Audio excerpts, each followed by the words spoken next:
Alegou o prognóstico dos médicos de que Tancredo estaria em condições de tomar posse em 48 horas, divulgado pelo secretário particular de Tancredo, Aécio Neves, pela televisão.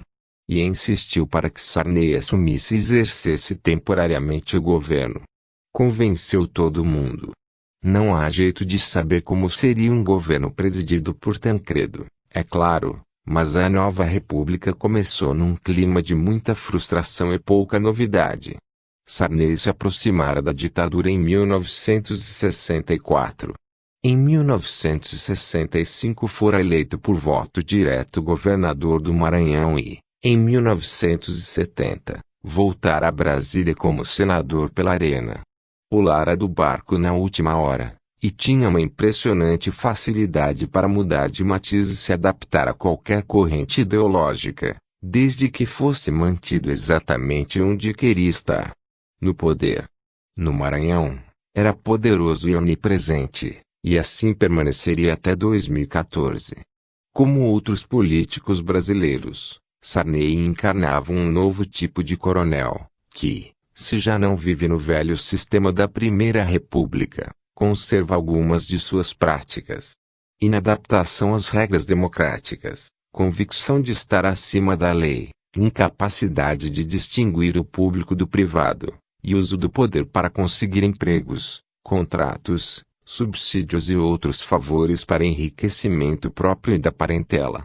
A oposição não ia ter vida fácil no seu governo. Ministros entravam e saíam dos cargos, à medida que ele manobrava sem muita cerimônia para compor uma nova base de sustentação política formada por quem estivesse disposto a apoiá-lo, independentemente do compromisso com o projeto de transição elaborado por Tancredo. Os embates entre o Palácio do Planalto e o Congresso Nacional se tornariam frequentes com o início dos trabalhos da Assembleia Constituinte. 56 Enquanto Ulisses Guimarães, na presidência da Constituinte, tentava coordenar um malabarismo entre o compromisso do PMDB com o avanço da redemocratização, a plataforma democrático-popular do PT, e as forças conservadoras muito conscientes dos seus interesses, Sarney seguia em direção contrária. Utilizava práticas de acordos fisiológicos para estender o próprio mandato e garantir sua permanência por 5 anos na presidência da República, e tratava de esvaziar o que restava da identidade programática da nova República. A Assembleia Constituinte instalou-se em 1º de fevereiro de 1987, e a Constituição foi promulgada no ano seguinte, em 5 de outubro de 1988. O novo texto constitucional tinha a missão de encerrar a ditadura, o compromisso de assentar as bases para a afirmação da democracia no país, e uma dupla preocupação: criar instituições democráticas sólidas o bastante para suportar crises políticas e estabelecer garantias para o reconhecimento e o exercício dos direitos e das liberdades dos brasileiros. Não por acaso, foi batizada de Constituição Cidadã.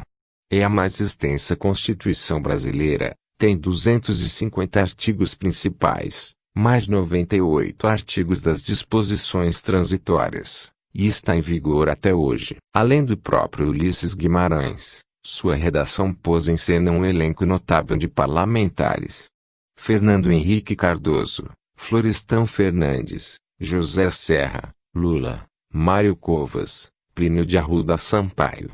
Também é a única que foi escrita no decorrer do mais democrático debate constitucional da história do país. Durante 1 ano e 8 meses o Congresso se transformou no centro da vida pública nacional, e a sociedade se organizou para participar do debate constitucional em associações, comitês pró-participação popular, plenários de ativistas, sindicatos. Surgiram inúmeras formas de manifestação. A mais inovadora, as emendas populares, abarcava todo tipo de tema, e funcionou como um instrumento de democracia participativa.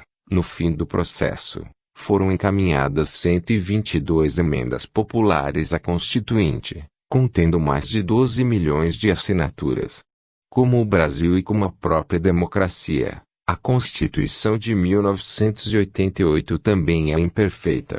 Envolveu movimentos contraditórios e embates formidáveis entre forças políticas desiguais, e inúmeras vezes errou de alvo. Conservou intocada a estrutura agrária, permitiu a autonomia das Forças Armadas para definir assuntos de seu interesse, derrubou a proposta da jornada de trabalho de 40 horas, manteve inelegíveis os analfabetos, embora tenha aprovado seu direito de voto.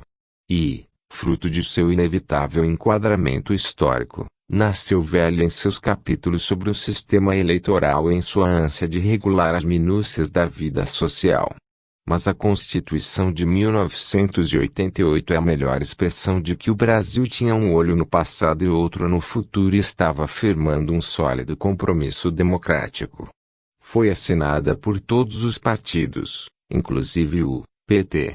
Ela é moderna nos direitos, sensível às minorias políticas, avançada nas questões ambientais, empenhada em prever meios e instrumentos constitucionais legais para a participação popular e direta, e determinada a limitar o poder do Estado sobre o cidadão e exigir políticas públicas voltadas para enfrentar os problemas mais graves da população.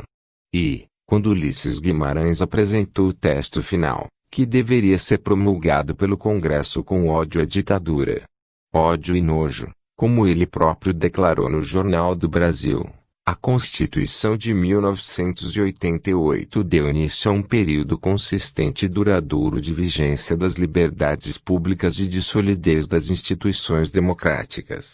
Desde então, no Brasil, todas as eleições presidenciais foram vencidas nas urnas, nenhum mandato foi interrompido e nenhuma vitória eleitoral foi contestada. Mas tudo tem seu preço. A maratona da Constituinte dividiu o PMDB em dois grandes grupos, autodenominados progressistas e centro-democrático, o chamado Centrão, um bloco conservador que, a rigor, ia além do próprio partido. O antigo PMDB das lutas contra a ditadura se esfarelou. O Centrão levava quase a metade da bancada, expressava nova correlação de forças, e tornou o partido refém do enorme poder de barganha que o governo Sarney soube usar muito bem. Era o início de um processo de remodelação conservadora no PMDB, que o levaria a enrolar suas bandeiras históricas e faria do fenômeno do PMDBismo 59 sua principal característica até hoje. A formação de um enorme bloco de apoio parlamentar ao governo, seja ele qual for e seja qual for o partido a que esse governo pertença. O racha interno foi inevitável e, em junho de 1988, em Brasília, um grupo de dissidentes da ala esquerda do PMDB anunciou a criação de um novo partido. O Partido da Social-Democracia Brasileira. Como a quase totalidade dos partidos brasileiros, o PSDB também foi criado por políticos profissionais, e sua bancada inaugural reunia 8 senadores e 40 deputados representando 17 estados da federação. Seu símbolo: um tucano, ave brasileira de peito amarelo, lembrando a cor da campanha das diretas já. Confluíram para o novo partido tanto os socialistas democráticos quanto os liberais progressistas, e os compromissos assumidos pelo PSDB refletiram essa composição. Consolidação da democracia brasileira, defesa do parlamentarismo, reforma do Estado de modo a torná-lo ágil, transparente e acessível ao controle público, privatização de determinadas empresas estatais, abertura controlada ao capital internacional e enfrentamento do atraso tecnológico do país em vários e diferentes setores da economia, em especial, na indústria microeletrônica. Apesar do nome, não se firmaria propriamente um partido social-democrata à moda europeia. Faltaram os laços com o movimento sindical e popular. Sua base política mais expressiva estava em São Paulo, de onde vinham alguns de seus parlamentares mais ilustres, entre eles, Franco Montoro, José Serra, Fernando Henrique Cardoso, Mário Covas, e, com os quadros que possuía, O partido já nasceu capacitado a ocupar uma posição central no jogo político. A aceitação entre os setores médios urbanos foi imediata, e o crescimento eleitoral, rápido. Ainda assim, não dava para imaginar que, 6 anos depois, o PSDB veria um de seus melhores quadros políticos, o sociólogo Fernando Henrique Cardoso, na presidência da República. Nascido no Rio de Janeiro, mas com alma de paulista, Fernando Henrique fez carreira acadêmica na Universidade de São Paulo, foi aposentado compulsoriamente pelo AI-5, exilou-se no Chile, e lecionou na Europa e nos Estados Unidos. Em 1969, de volta ao Brasil, reuniu-se com outros 27 intelectuais e, juntos, criaram o Centro Brasileiro de Análise e Planejamento, CEBRAP, um núcleo de pesquisa formidável, que se tornou referência no estudo dos problemas políticos, sociais e econômicos do país. Fernando Henrique se envolveu com política a vida inteira, mas só pensou em se candidatar a um cargo público em 1983, meio a contragosto da mulher, Ruth Cardoso, uma antropóloga com a luz própria e opiniões firmes. Achava que o marido teria mais peso como intelectual independente. Talvez ela estivesse enganada. Eleito senador pelo PMDB, o sociólogo acabou se fortalecendo o suficiente para se apresentar como alternativa de poder. Com ele, a geração que lutou contra a ditadura chegaria, pela primeira vez, à presidência da República. Enquanto Ulisses Guimarães fazia seu discurso na sessão de promulgação da Constituição e o PSDB tomava forma, o governo Sarney ia de mal a pior. Inflação alta, índice decrescente de popularidade, aumento das denúncias de corrupção. O desgaste tinha origem no fracasso do primeiro Plano de Estabilização Econômica, o Plano Cruzado. Em 1986, com um governo postiço, a taxa de inflação batendo em 16% só no mês de janeiro e o senador Fernando Henrique Cardoso criticando pelos jornais a ineficácia da política econômica da nova república, Sarney precisava de um plano de combate à inflação forte, simples e que funcionasse rápido. O Plano Cruzado era isso tudo e parecia varinha mágica. Trocava a velha moeda, o cruzeiro, por uma nova, o cruzado, que nascia com 3 zeros a menos. 1.000 cruzeiros equivaliam a um cruzado, criava o seguro-desemprego, garantia um abono salarial de 8% e um aumento de 15% do salário mínimo, e instituía um gatilho salarial que o deveria disparar e corrigir os salários se a inflação acumulada chegasse a 20%. Para completar, estabelecia o congelamento total de preços, tarifas e serviços. A inflação cedeu, o poder de compra da população aumentou, e Sarney capitalizou o resultado. Com uma tabela de preços fixos e válidos para todo o país e uma máquina de calcular nas mãos, as pessoas podiam programar o orçamento, reformar a casa, consumir mais ou viajar para o exterior. O futuro parecia ótimo. E a população se sentiu diretamente envolvida nos rumos da economia.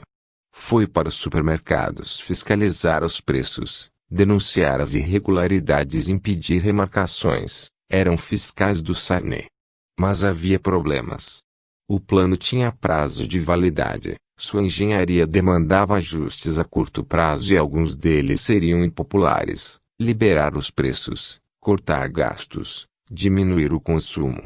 Sarney, que andava encantado com a popularidade e com os benefícios políticos que poderia obter, deixou tudo como estava e esticou o congelamento até as eleições para governador, em novembro de 1986. O resultado foi impressionante.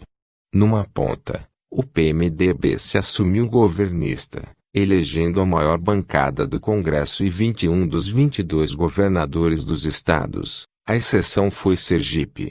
Na outra ponta, o Plano Cruzado se esfarinhou. Os produtos sumiram das prateleiras, e a Polícia Federal fez papel ridículo ao anunciar a Operação Boi Gordo para confiscar gado retido nas fazendas e levar a carne bovina e o leite de volta à mesa do consumidor. Para completar, entrou em cena o ágio, o sobrepreço ilegal que o brasileiro foi constrangido a pagar por qualquer produto. Menos de uma semana após a vitória do PMDB, no dia 21 de novembro, o governo reconheceu que a economia estava se decompondo e lançou o Plano Cruzado 2, para fazer os ajustes que deveriam ter sido realizados quando do lançamento do Plano Cruzado e elevou todas as tarifas de serviços públicos, descongelou os preços dos produtos e autorizou os aumentos. A combinação entre descongelamento e mudança nos índices de preços faria disparar a inflação. E a situação piorou ainda mais quando Sarney mandou reunir um grupo de empresários no auditório do Ministério da Fazenda e deixou que eles anunciassem o fim do congelamento. A população percebeu que o presidente adiara o anúncio do Plano Cruzado 2 para depois das eleições, acusou Sarney de estelionato eleitoral, e seu governo afundou no descrédito. A frustração dos brasileiros teve impacto nas eleições presidenciais de 1989, a primeira realizada pelo voto popular desde 1961. Se a população havia se decepcionado com a derrota da emenda Dante de Oliveira e com a morte inesperada de Tancredo Neves, ela se frustrava pela terceira vez. Com a hiperinflação batendo na porta, muita gente começou a achar que não existia mais chance para uma saída convencional na situação econômica e que era preciso salvar o Brasil. O candidato a Salvador chamava-se Fernando Collor e era governador de Alagoas. Estava com 40 anos, tinha um queixo empinado, o olhar arregalado e fixo, e pretendia ganhar as eleições batendo duro em Sarney e liderando uma cruzada moralizadora contra o empreguismo e as distorções salariais do funcionalismo público, sobretudo de quem aumentava o salário por meio de manobras burocráticas, os marajás, como ele dizia. Collor alardeava ter pressa em mudar o Brasil, os eleitores gostavam quando ele agredia Sarney, e muita gente se encantou com sua panaceia. Ia modernizar o país, acabar com a corrupção e botar o funcionalismo para trabalhar. Há 5 meses das eleições, Collor subira tanto nas pesquisas de intenção de voto que já podia se considerar no segundo turno da disputa. A campanha eleitoral contou com mais de 20 candidatos, e Ulisses Guimarães pagou caro por ter fortalecido politicamente Sarney na presidência. Transformou-se no campeão da rejeição eleitoral, só perdia para Maluf, e foi abandonado pelo PMDB sob a alegação de que estava velho para governar o país. O anticollor não podia ser Ulisses, e o lugar foi disputado voto a voto por Brizola e Lula. Lula venceu por 500 mil votos, e Brizola custou a digerir a derrota. Quando Lula foi negociar com ele o apoio para o segundo turno, o gaúcho argumentou que entre os dois tinha havido empate técnico e sugeriu que ambos deveriam renunciar em favor de Mário Covas, candidato do PSDB, que ficara em quarto lugar. Com acento circunflexo Brizola, não teve empate técnico SIC, eu tive 500 mil votos a mais, respondeu Lula, danado da vida. Até sua morte, em 2004. Brizola trombou inúmeras vezes com Lula. Desconfiavam um do outro, competiram e até se acertaram em várias ocasiões, talvez disputassem as qualidades que um enxergava no outro. Seja como for, ele soube perder. Não só apoiou Lula como garantiu a transferência de votos para o candidato do PT, coisa difícil de fazer em política. O segundo turno começou com Collor em posição de vantagem. Mas na reta final os dois candidatos estavam empatados nas pesquisas. Lula contava com 46% das intenções de voto. Collor, com 47%. A eleição de 1989 só se decidiu na última semana e alcançou um alto grau de polarização. Collor tinha dinheiro, propaganda e mídia. Pouca gente na imprensa divulgava que, em Alagoas, o governador fazia o contrário do que pregava na campanha, e o motivo era simples. À exceção do jornal da Folha de São Paulo, ele recebeu apoio da maior parte dos donos das empresas de comunicação, em especial, o de Roberto Marinho, para quem o desastre atendia, em primeiro lugar, pelo nome de Brizola, em seguida, pelo de Lula. Com as organizações Globo a favor, o alvo deixou de ser Sarney e a campanha concentrou-se em atacar o PT. A classe média, que se sentia expropriada diariamente pela inflação, entrou em pânico quando Collor soprou as brasas do anticomunismo visceral de largos setores da sociedade brasileira e associou Lula à desapropriação de imóveis e ao confisco das cadernetas de poupança. Foi uma campanha suja. O presidente da Federação das Indústrias do Estado de São Paulo, Fiesp, Mário Amato, declarou que 800 mil empresários deixariam o Brasil na eventualidade de Lula vencer. Collor invadiu a vida privada do adversário e levou para a televisão uma entrevista em que Miriam Cordeiro, ex-namorada de Lula, com quem este tinha uma filha, disse que ele havia lhe oferecido dinheiro para abortar. Era mentira, mas o efeito entre os eleitores foi devastador. 3 dias antes da eleição, a Rede Globo levou ao ar, no programa de maior audiência da televisão brasileira, o Jornal Nacional, uma compacto do último debate entre os candidatos. A versão havia sido manipulada e era favorável a Collor. Cerca de 60 milhões de espectadores viram Lula inseguro e vacilante, e Collor, enfático e preciso. A apelação final aconteceu no sábado, véspera da votação, quando a polícia paulista acabou com o sequestro do empresário Abelio Diniz e sugeriu haver indícios de que os sequestradores, quase todos chilenos e argentinos, apenas um era brasileiro, tinham ligações com o PT. Nenhum militante do partido estivera envolvido no episódio, mas no domingo o jornal O Estado de São Paulo chegou às bancas e apresentou o relato do irmão do sequestrado sustentando que o PT participara do sequestro. Collor ganhou a eleição com 50% dos votos, contra 44% de Lula. Tomou posse em 15 de março de 1990 e, no dia seguinte, reuniu a equipe da área econômica e mandou a nova ministra da Economia, Zélia Cardoso de Melo, anunciar à imprensa um plano para enfrentar a voragem da inflação. O Plano Brasil Novo, que terminou conhecido como Plano Collor. O plano se revelaria frágil. Tinha um forte componente voluntarista, e o pacote de reformas anunciadas pelo governo, fiscal, bancária, patrimonial, não poderia ser feito por decreto. A pior notícia, ela guardou para o final de sua exposição. Estava bloqueada, nos bancos, parte do dinheiro das contas correntes, das aplicações financeiras e das cadernetas de poupança.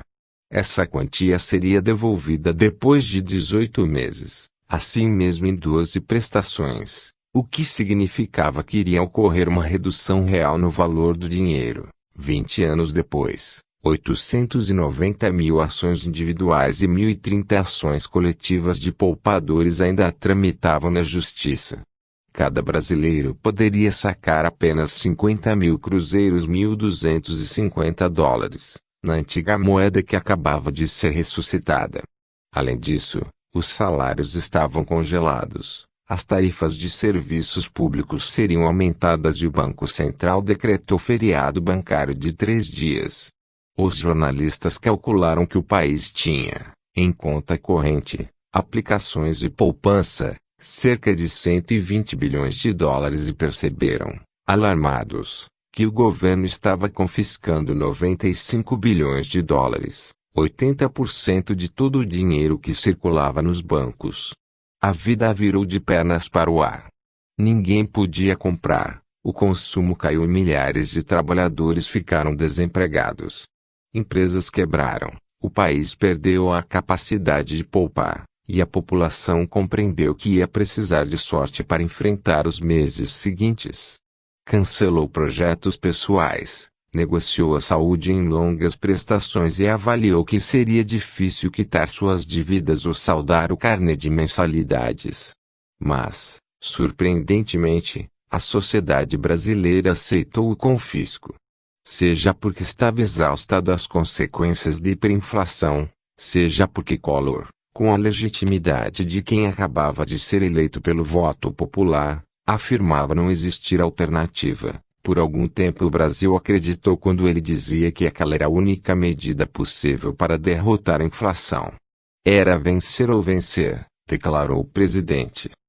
Democracia não tem ponto final. Collor perdeu. 10 meses depois, a inflação estava de volta, a crise econômica tornara-se endêmica, e as lutas por reajustes salariais explodiam em todo o país. O governo ainda tentou um novo plano econômico, Collor II, ao mesmo tempo que preparava a privatização das empresas estatais, fechava autarquias e fundações, e abria as portas do país ao mercado internacional. A política econômica seguia desnorteada. Para cada subida de preços, o governo adotava uma medida nova, violenta e ineficaz: congelamento de salários, liberação de preços, aumento de impostos. Pouco mais de um ano depois de tomar posse, a ministra da Economia foi substituída, a credibilidade do governo despencou, e a população ficou alérgica a planos econômicos. É até possível que os brasileiros não quisessem perceber, mas Collor parecia-se excessivamente com Jânio Quadros. Só que mais moço. Ambos compartilhavam o mesmo senso do espetáculo da política, o desprezo pelos políticos, o desdém pelo Congresso, a visão moralista e o perfil autoritário. A espetacularização da presidência no governo Collor incluía descer a rampa do Palácio do Planalto em companhia de atletas, comediantes e atores de telenovelas, uso de camisetas com mensagens pseudo-filosóficas e pose de esportista. Para ser visto como representante da juventude e da modernidade, o presidente fazia-se fotografar de qualquer jeito. Em motocicleta, jet-ski ou até dentro de um caça da FAB, paramentado com uniforme camuflado e ares de copiloto.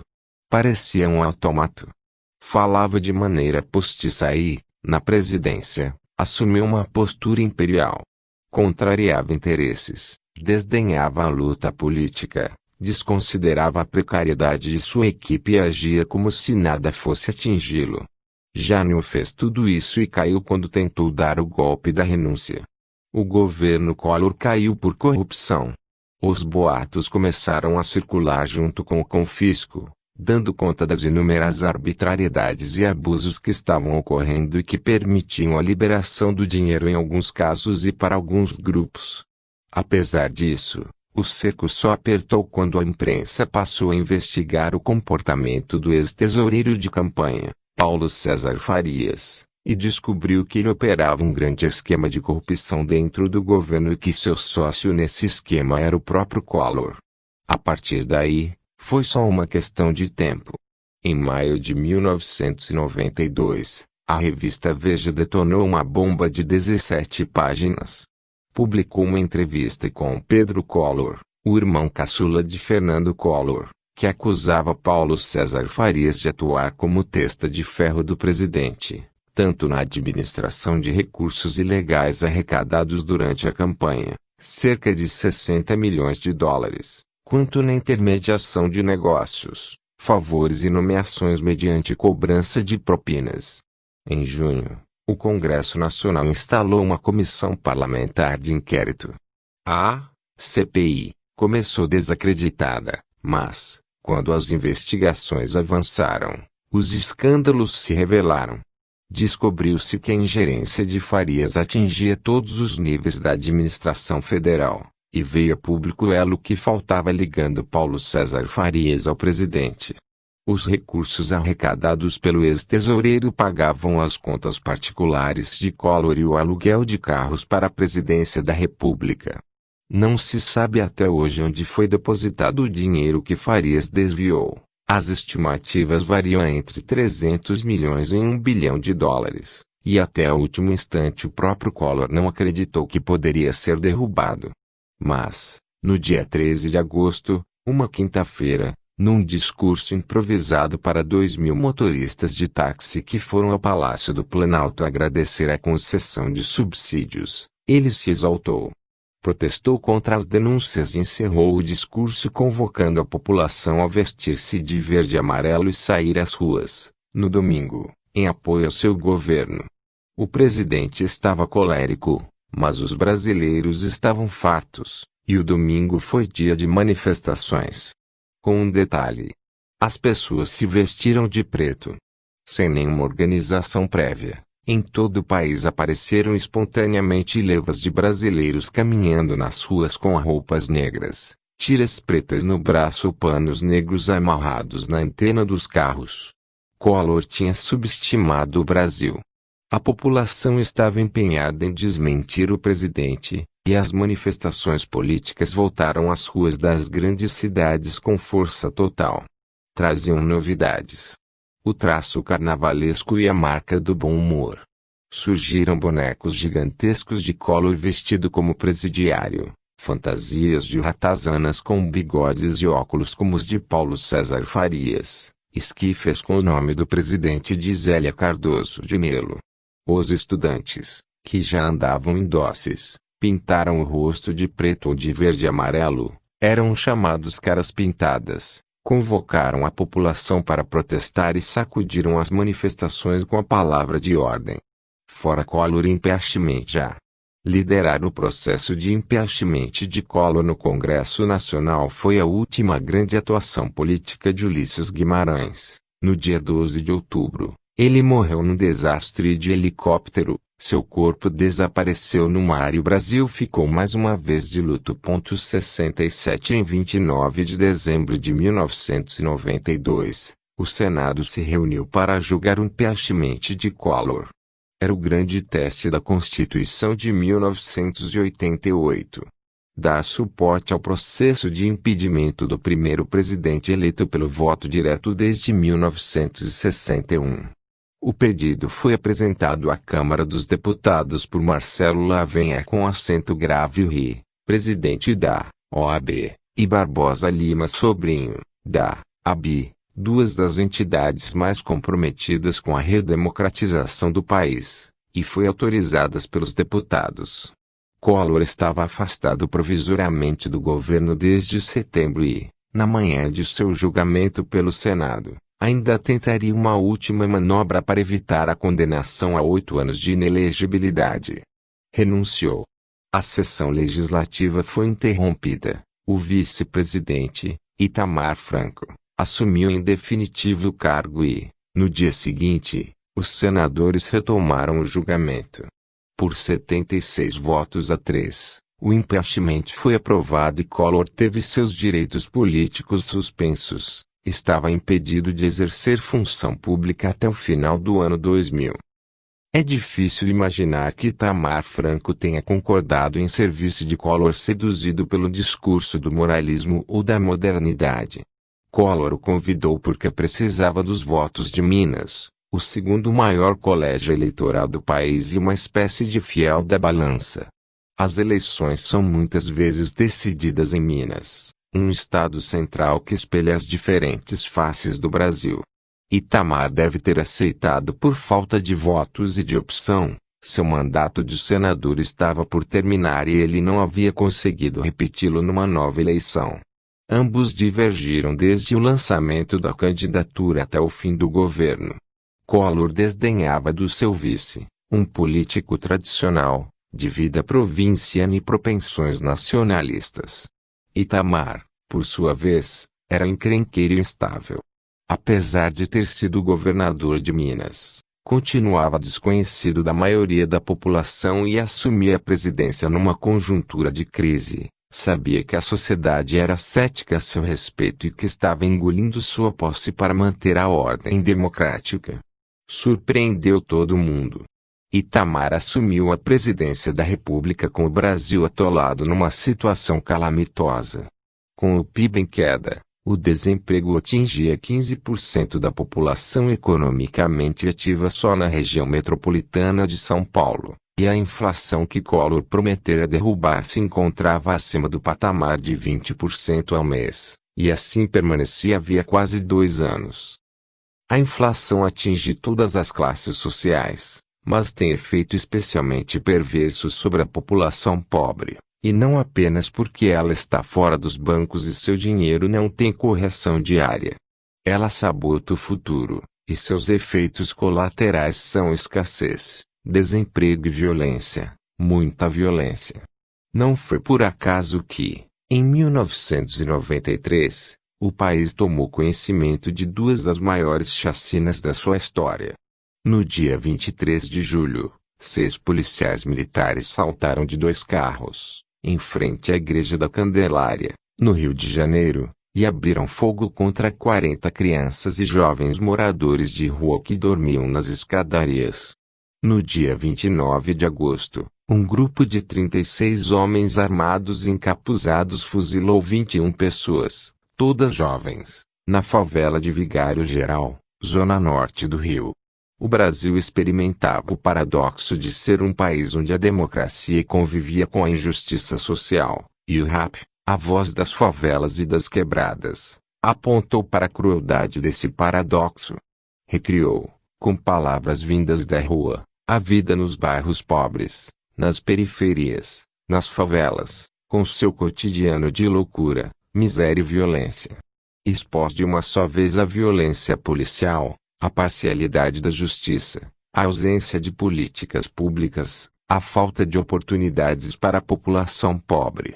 O rap escancarou o estrago provocado pela desigualdade, e o maior mérito do governo Itamar foi tentar entender o desvio que tornava a democracia refém da injustiça social e que tinha na inflação uma aliada poderosa. Depois de trocar o ministro da Fazenda por 3 vezes, o presidente convidou Fernando Henrique Cardoso para o cargo e encomendou-lhe um novo plano econômico.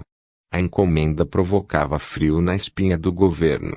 Entre 1980 e 1993, o Brasil teve 4 tipos de moeda, 5 congelamentos de preços, 9 planos de estabilização econômica e 11 índices diferentes para medir a inflação.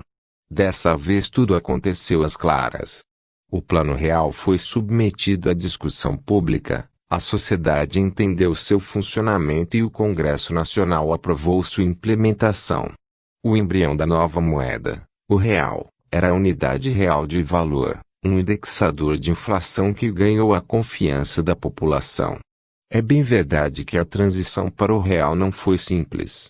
As pessoas desconfiavam, muitos temiam algum tipo de congelamento ou que a moeda estivesse atrelada ao calendário eleitoral. As eleições presidenciais iriam ocorrer em 1994. Mas o brasileiro queria acima de tudo uma moeda estável, que fosse forte, tivesse valor igual ao do dólar e lhe permitisse planejar para o futuro. O real tinha tudo isso, não parecia mágica e era obra de uma parceria improvável. O sociólogo cosmopolita Fernando Henrique Cardoso e o engenheiro provinciano Itamar Franco. Fernando Henrique foi o candidato à presidência da República nas eleições de 1994, teve o apoio de Itamar e venceu Lula no primeiro turno. O real foi seu ticket para a presidência. É da natureza da democracia. Suas conquistas são lentas, difíceis de conseguir e se perdem facilmente. As lutas contra a ditadura ensinaram aos brasileiros que a democracia era um valor em si e precisava ser alcançado. A Constituição de 1988, por sua vez, deu forma e solidez às instituições que podem sustentar a vivência democrática do país, e o Plano Real estabilizou a moeda, firmou a base por onde uma agenda democrática poderá caminhar. Nos 20 anos que se seguiram, o Brasil introduziu nessa agenda a luta contra a desigualdade social, mas ainda não a consumou. E a tarefa não será fácil. Teve 3 presidentes eleitos que conquistaram, cada um, 2 mandatos consecutivos. Fernando Henrique Cardoso, Luiz Inácio Lula da Silva e Dilma Rousseff. Até chegar ao século XXI, o país construiu uma história longa e talvez tenha encontrado a si próprio. A história é o único recurso de que o Brasil dispõe para dar um futuro ao seu passado, e, por essa razão, nossa história termina aqui, com as autoras desconfiadas de que está incompleta. Mas termina, também, com as autoras desconfiadas de outra coisa. No Brasil, quem sabe, a democracia pode não ter um fim, e o futuro ser bom. Conclusão: História não é conta de somar. Quando o português chegou debaixo de uma bruta chuva vestiu o índio que pena. Fosse uma manhã de sol o índio tinha despido o português. Oswald de Andrade, erro de português tupi or noite tupi tatiste question. Oswald de Andrade, manifesto antropófago afinal, o que faz do Brasil, Brasil ou do Brasil, Brasil? Desde que os portugueses aqui chegaram, 5 séculos atrás, essa pergunta faz parte do cotidiano local, por vezes merecendo respostas otimistas, por vezes mais negativas. Por certo, a pergunta não é fácil, nem a história é o único caminho para dar conta dela. A história do Brasil é jovem de 5 séculos, ao menos se nos fiarmos na narrativa oficial, que inicia sua contagem a partir do desembarque dos portugueses na América, e é inquieta. Uma vez provocada, fala de tudo e adora embarcar numa polêmica. Passa limpo conceitos e mitos, questiona muitas das perguntas que nos habituamos a fazer sobre o país, mostra tendências e recorrências que bem merecem nova interpretação. Também faz um jogo com o tempo. Embaralha, ordena e reordena o fio da meada. Põe um olho no passado, mas mantém outro aberto no presente e até no futuro. Desde que o Brasil é Brasil, desde que inventou para si um sentido próprio e autônomo como nação, a história do país vem se afirmando, também, como uma longa narrativa de lutas, violência, reivindicação de autonomia e igualdade, busca por direitos e construção de cidadania. Essa história é um só tempo comum e diferente, e nada tem de evolucionária, no sentido de aglutinar de modo crescente, progressivo e previsível uma série de fatos e dados. De um lado, se parece com as demais trajetórias dos países modernos, ao articular o legado das lutas por direitos individuais característica dos séculos XVII, XVIII e XIX com a reivindicação de direitos coletivos típica do século XX e a percepção de novos direitos que não mais se referem a indivíduos ou grupos sociais específicos, o direito a um meio ambiente equilibrado ou ao patrimônio cultural da nação. Mas persistem nessa trajetória algumas singularidades. Basta lembrar a clara concentração nas lutas por direitos sociais em detrimento dos direitos políticos, sobretudo os civis. O país só adota uma agenda de direitos civis, que inclui a fundação de movimentos sociais negros, feministas, ambientalistas, LGBT, entre outros, nos anos 1970, e mesmo assim de maneira tímida. O exercício de determinados direitos não leva mecanicamente à conquista de outros. No entanto, sem a garantia dos direitos civis cujo princípio normativo é a liberdade individual e sem o entendimento de que pessoas obrigadas a obedecer às leis devem ter igual direito, a despeito das diferenças que houver entre elas, a noção de cidadania não tem como ser exercida contemporaneamente de forma plena. Direitos nunca chegam de uma vez por todas. Nossa percepção sobre eles muda sempre, e sua base de definição se desloca constantemente, até mesmo como reação e expectativa ao que já se materializou num dado momento da nossa vida pública. 2 Não há, pois, como desvincular essa constante e incompleta luta por incorporação de direitos e construção de cidadania no Brasil dos próprios caminhos da história do país. Uma colônia marcada por uma dualidade básica, composta de grandes proprietários de terra de um lado, e escravos de outro. Uma nação que se torna independente, em 1822, tendo como líder um monarca, num continente de clara vocação histórica republicana. Éramos uma monarquia cercada de repúblicas por todos os lados. Um país cuja primeira constituição foi outorgada pelo chefe de Estado, um imperador, em 1824, e que, apesar de sua pretensão liberal, permitindo o direito de voto de libertos, por exemplo, levou a uma alta concentração do poder nas mãos do imperador, assim como abriu mão de discutir o tema do fim da escravidão. E, se a ideia é não esquecer, não há como deixar de mencionar a enraizada e longa experiência social da escravidão, a qual acabou por dar forma à sociedade brasileira. Essa marca continua presente ainda nos dias de hoje, na nossa arquitetura, nos minúsculos quartos de empregado ou nos elevadores de serviço, na verdade para serviçais, no nosso vocabulário, nas práticas cotidianas de discriminação social e racial ou de culpabilização dos mais pobres, com frequência negros. A própria definição de escravo já significava a negação dos direitos fundamentais de liberdade e igualdade. Escravo, juridicamente, é o indivíduo destituído de direitos, ou, na definição clássica, servus non habet personam, 3 aquele que não tem nome, nem sobrenome ou passado.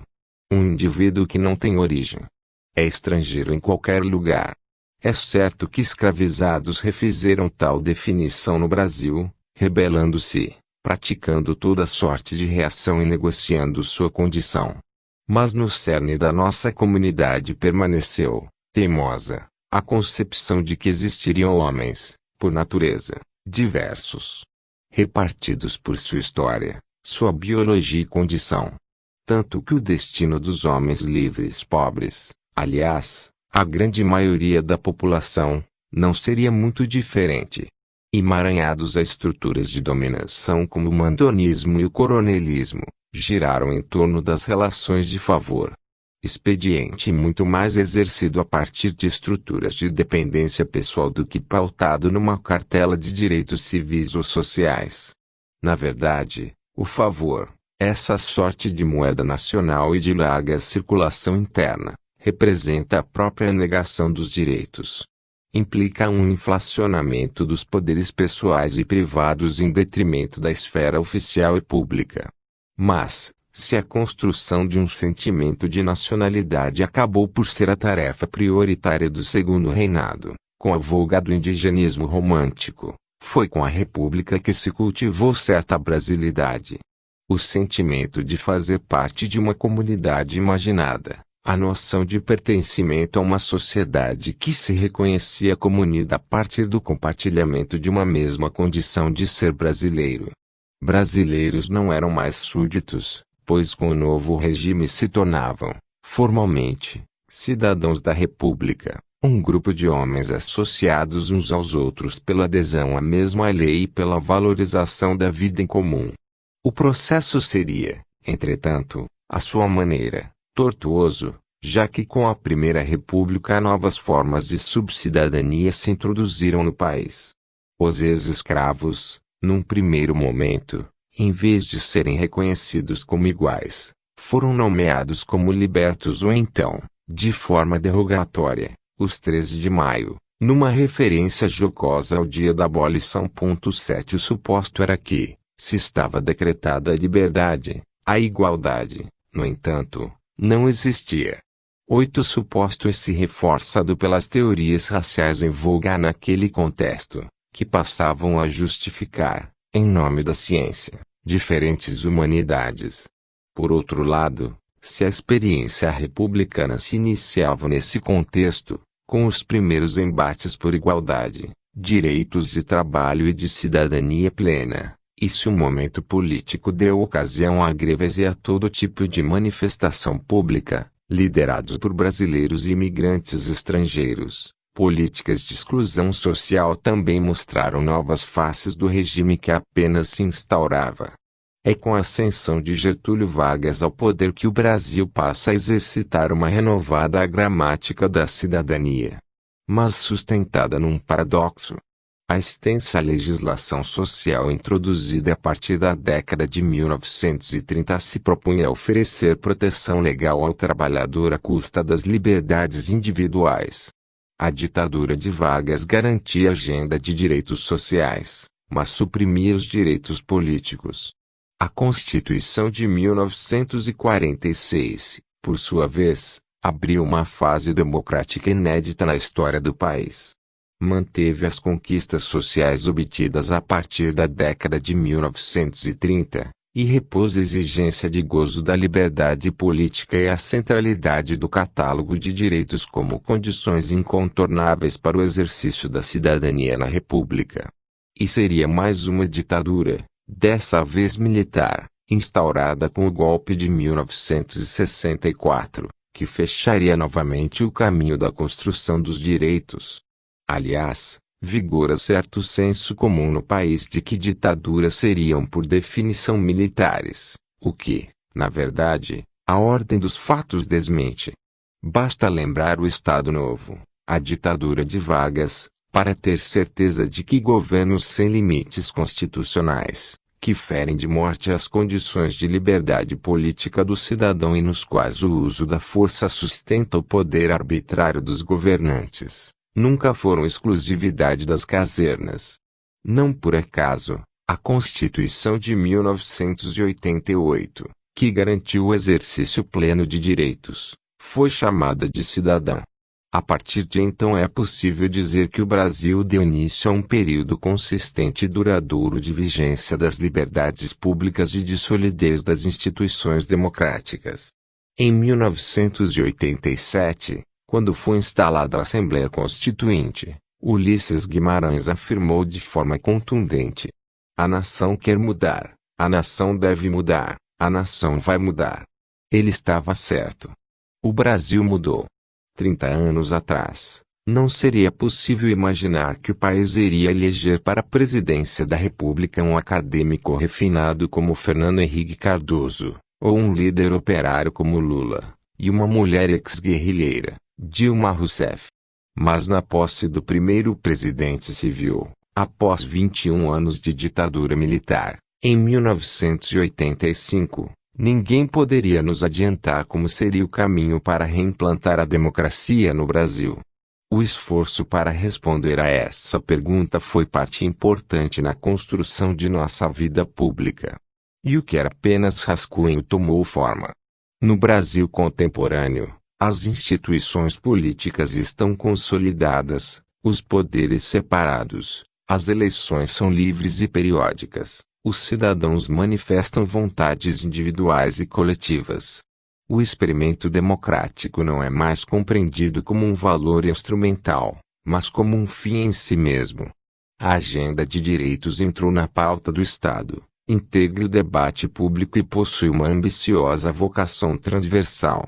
Afirma direitos num contexto de desigualdades, ao mesmo tempo que contempla novos direitos capazes de conjugar, em pé de diferença, o tratamento igualitário de grupos sociais minoritários, os idosos, os homossexuais, as crianças. Contudo, no Brasil a democracia convive perversamente com a injustiça social. Sexta potência mundial, quando se medem índices econômicos, o país ainda apresenta números de desigualdade e de gap social dos mais elevados na América Latina, aferidos nos dados da educação, do trabalho e da mortalidade. Além do mais, persiste um déficit republicano na raiz da nossa comunidade política. Práticas patrimoniais e clientelistas resistem no interior do sistema político e nas instituições públicas. Enquanto se ampliou de maneira inédita o quadro de eleitores, falta ainda uma agenda ética capaz de transformar o sistema político eleitoral e comportamento partidário. A corrupção corre o risco de se tornar endêmica e está associada tanto ao maltrato do dinheiro público como ao descontrole das políticas governamentais. O Brasil abriu-se ao século XXI com uma grande certeza. A consolidação da democracia é nosso maior legado para as próximas gerações. Mas não existe um regime político de democracia plena. Ela é sempre um conceito que se movimenta constantemente e que permite ampliação, desenvolvimento e correção de rota. Se o país deseja começar uma nova história, contemporânea das democracias modernas que se espalham pelo mundo, o presente é seu principal desafio. Por qual caminho seguirá o Brasil daqui por diante? Com qual agenda os brasileiros vão enfrentar o futuro? Nos seus 2 mandatos e 8 anos como presidente, Fernando Henrique Cardoso, que governou de 1995 a 2012 e ajudou a fortalecer o PSDB, partido do qual é um dos fundadores, obteve sucesso na luta contra a inflação e assumiu o saneamento financeiro possibilitado pelo Plano Real, o país pôde crescer. Seu governo destacou-se também na reforma de Estado. No seu plano diretor da reforma do aparelho do Estado propunha-se o investimento em carreiras estratégicas para a gestão do setor público, numa clara tentativa de ruptura com o projeto varguista. O governo Fernando Henrique Cardoso implementou o primeiro programa de distribuição direta de renda, o Bolsa Escola. Também se destacou por suas ações no campo social, como os programas Bolsa Alimentação e Petit para erradicação do trabalho infantil, e especialmente pelos projetos pioneiros comandados pela esposa do presidente, a antropóloga Ruth Cardoso, e voltados para o atendimento à população pobre. Comunidade solidária, capacitação solidária, alfabetização solidária. Com a eleição de Luiz Inácio Lula da Silva, em 2002, as classes populares entraram para valer na disputa pela alternância de poder. Sem rupturas com a ordem democrática, chegou à presidência da República um homem de extração popular, que veio criança para São Paulo, aboletado na carroceria de um pau de arara junto com a mãe analfabeta e os 7 irmãos, fugindo da seca e da miséria do agreste pernambucano.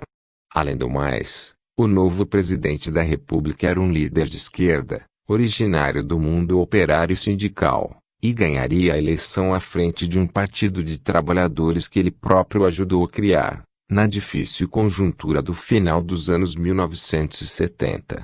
A partir de 2003, o Brasil assistiu a uma ampliação democrática da República.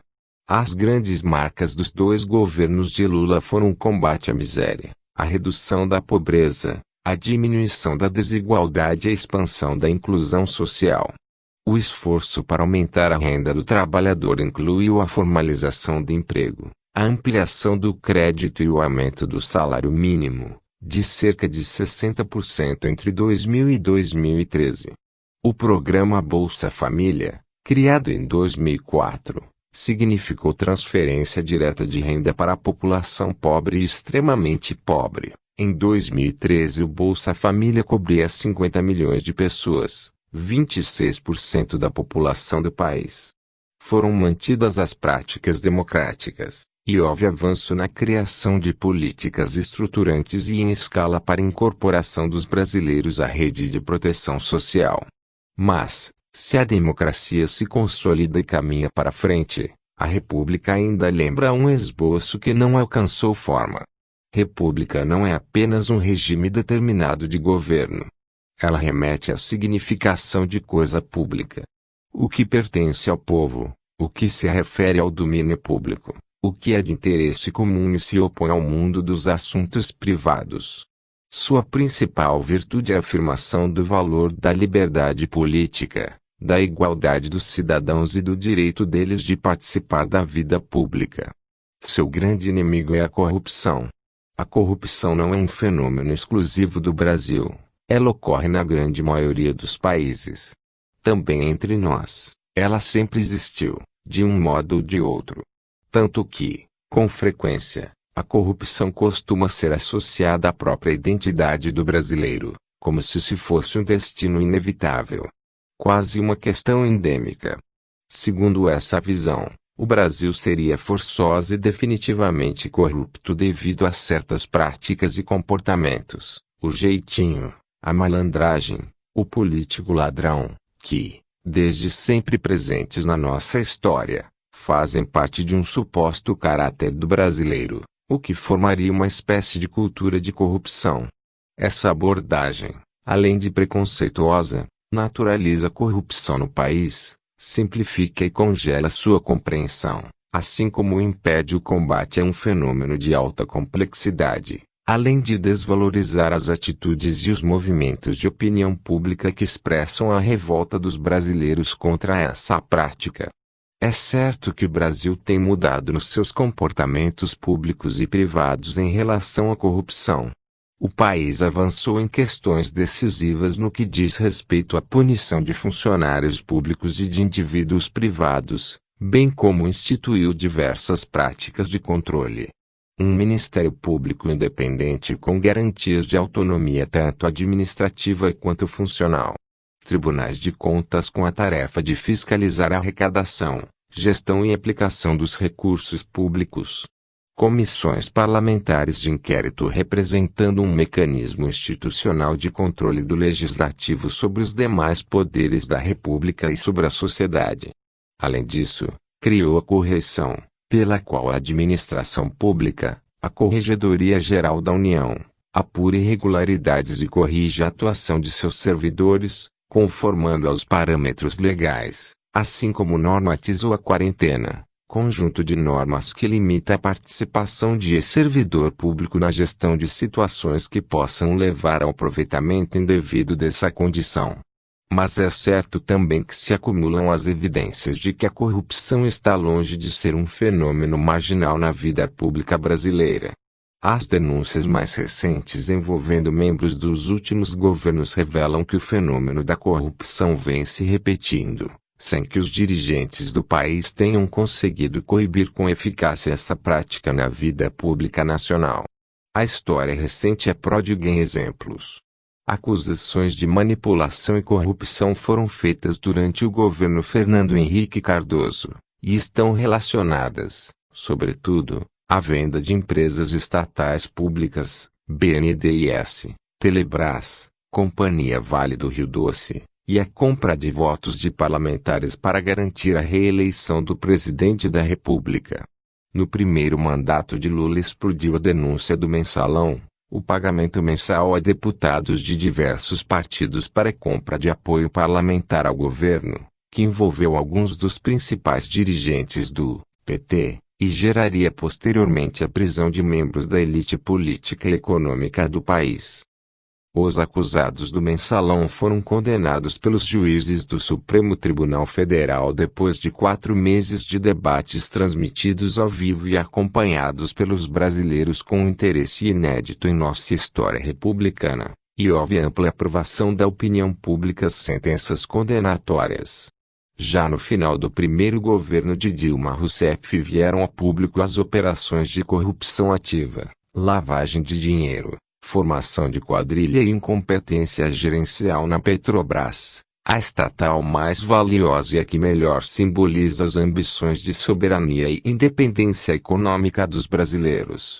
As investigações sobre os atos de corrupção na Petrobras, ainda em andamento, levaram para a cadeia alguns dos principais executivos de 6 das maiores empreiteiras do país, as construtoras Camargo Correia, o Tegral Celsius Engenharia, UAS, Mendes Júnior, Engevix e Galvão Engenharia, acusados de movimentar milhões de corrupção e distribuir propinas a políticos de todos os partidos. Pela primeira vez, as duas pontas de um grande esquema de corrupção, os corruptos e os corruptores, são investigadas pelo Ministério Público e pela Polícia Federal, e esse pode vir a ser um marco em nossa história republicana. Cresceu no Brasil a reação pública contra atos de corrupção, e se tornou mais visível o fato de que esses atos têm sido um elemento constante na cena política nacional. Evidentemente há riscos. O entendimento da política brasileira como um campo regido pela corrupção pode enfraquecer os mecanismos de participação pública e levar descrença ao funcionamento das instituições democráticas. Enfrentar a corrupção exige controle público, transparência das ações dos governantes e um processo de formação, no sentido do aprendizado, de uma cultura republicana que seja exercitada cotidianamente pelo brasileiro comum em sua relação com o país. Precisamos praticar em nosso cotidiano a definição do que é público e a linguagem pública dos direitos. Isso quer dizer garantir o respeito ao outro, a qualquer outro. E esse exercício de cada um veio às ruas em junho de 2013, quando o Brasil amanheceu atônito. Ninguém imaginava a explosão social que se seguiu a um protesto contra o aumento das passagens de ônibus, em São Paulo. Milhares de pessoas foram para as ruas nas grandes cidades do país, em particular os jovens, com uma pauta aberta, onde cabia um sentimento de insatisfação e de frustração e uma aspiração difusa de mudança. As manifestações de junho, como ficaram conhecidas, não tinham palanque nem liderança, foram convocadas pelas redes sociais. Eram formadas por vários movimentos que se organizavam de maneira autônoma partidária e ocupavam as ruas em grandes ondas de protesto. Foi um evento de curta duração, mas trouxe novidades importantes. Revelaram o descompasso entre o governo, o sistema político e as ruas, exigiram avanço de políticas sociais especialmente nas áreas de educação e saúde, melhorias nos serviços básicos. Denunciaram de forma muito ruidosa a corrupção presente na máquina do Estado, e confirmaram o espaço público como o lugar privilegiado de participação direta do cidadão. Mas, sobretudo, as manifestações de junho deixaram claro que o tempo da redemocratização do país havia terminado. Daí por diante, trata-se, ou deveria tratar-se, de contribuir com um novo passo à frente no processo de fortalecimento de nossas instituições públicas, de expansão da democracia, que inclui novas demandas ligadas a questões de gênero, de sexo, de etnia, de região e de geração e de consolidação da própria trajetória da cidadania. Uma das grandes novidades é a existência de novos clamores em favor dos direitos civis, os direitos à diferença, evocados por uma série de movimentos sociais, como o movimento negro, o movimento LGBT, o movimento quilombola, o movimento feminista, entre tantos outros. Tardou, mas uma nova agenda levou a que mais e mais brasileiros imaginassem uma cidadania que não se limitasse ao direito à igualdade, mas também demandasse o direito à diferença na igualdade. Marco de um novo passo à frente na construção democrática é a instauração da Comissão Nacional da Verdade em novembro de 2011, para investigação das violações de direitos humanos cometidas entre 18 de setembro de 1946 e 5 de outubro de 1988, por agentes do Estado. No dia 10 de dezembro de 2014 a CNV entregou seu relatório final à presidente Dilma Rousseff. A importância simbólica desse ato é inegável. Representa a afirmação de um direito da cidadania brasileira na elaboração de uma memória coletiva sobre as graves violações de direitos humanos cometidas durante a ditadura militar. Em seu relatório, a CNV também pôs em discussão o caráter bilateral da lei de anistia. Ao recomendar a punição dos torturadores, esse é um crime que a anistia não apaga. A CNV, porém, não cumpriu a função de tocar no ponto central da memória e da verdade factual dos fatos e eventos, que é a verdade da política. O acesso aos arquivos de documentos que permanecem sob a guarda das Forças Armadas, em especial os arquivos microfilmados, a partir de 1972. Pelos órgãos de informação e repressão das três forças militares, eles continuam praticamente inacessíveis e uma grande oportunidade se perdeu. A frustração que pode advir dessa perda não é desimportante. Sublinha os recuos e as dificuldades encontradas até hoje pelos governantes brasileiros após 1985, incluindo o mandato de Dilma Rousseff, uma ex-guerrilheira que foi presa e torturada, para impor no país a proeminência civil do governo democrático. História não é mesmo conta de soma de 2 mais 2, e historiador nada tem de futurologista ou leitor de búzios. Na verdade, ela pouco se parece com uma mecânica somatória, ou processo progressivo, menos ainda previsível. O fato é que muitas características do passado insistem em continuar presentes, retornam e não desaparecem por efeito de decreto ou boa vontade. A miséria se mantém assolando importante parcela da população, e, a despeito dos tantos progressos realizados, continuamos apresentando índices que nos colocam entre os países campeões no quesito desigualdade social.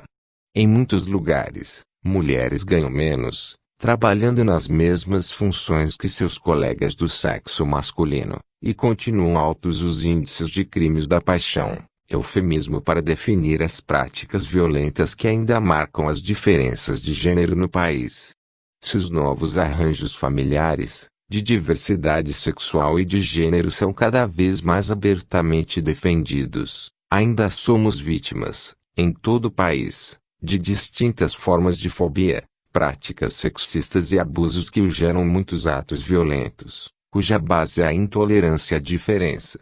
Negros, morenos e pardos, seja lá o nome que se quiser dar, apesar da aplicação de novas políticas de ação afirmativa, ainda conhecem a realidade da discriminação racial expressa nos índices diversos no trabalho e na educação, nas taxas de mortalidade, de criminalização na justiça, e até mesmo no lazer. As chances continuam desiguais, além das manifestações cotidianas de racismo expressas em locais públicos, como restaurantes, clubes, teatros, estádios e futebol, e nos mais privados. Nações indígenas vão aos poucos sendo reconhecidas em seus direitos à propriedade e à diferença, mas o limite permanece inscrito na legenda do desenvolvimento econômico, quando se anulam as prerrogativas anteriores. Por fim, se a tortura, desde os anos 1980, não é mais uma política de Estado, ela continua disseminada nas práticas privadas ou mesmo acobertada nas delegacias e nas investidas policiais em bairros da periferia, onde a escala de violência e de humilhação é ainda maior e, sobretudo, contra jovens negros. Diante dessas situações, fica exposta a cidadania precarizada de certos grupos sociais, e as práticas de segregação a que continuam sujeitos. É nesses momentos que a regra democrática permanece suspensa.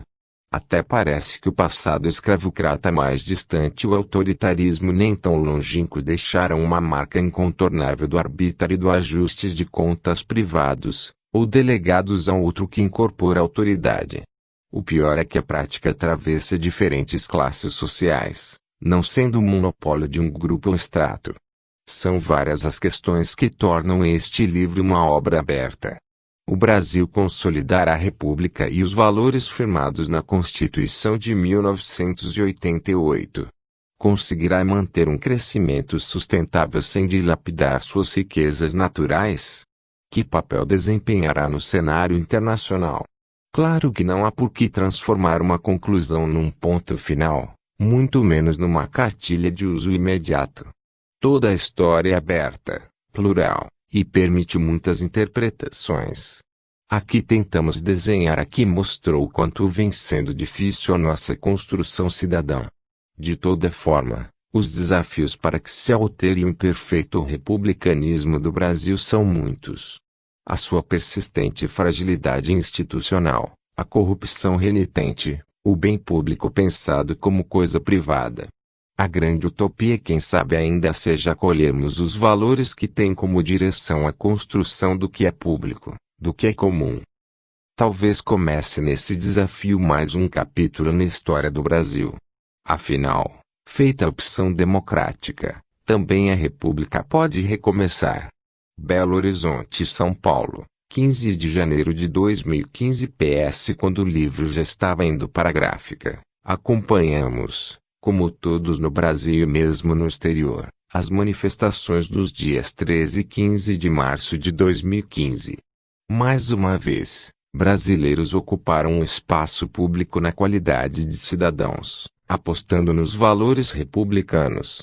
A história tem corrido rápida, acelerada nesses dias, e nossa conclusão só pode ser mesmo um convite aberto,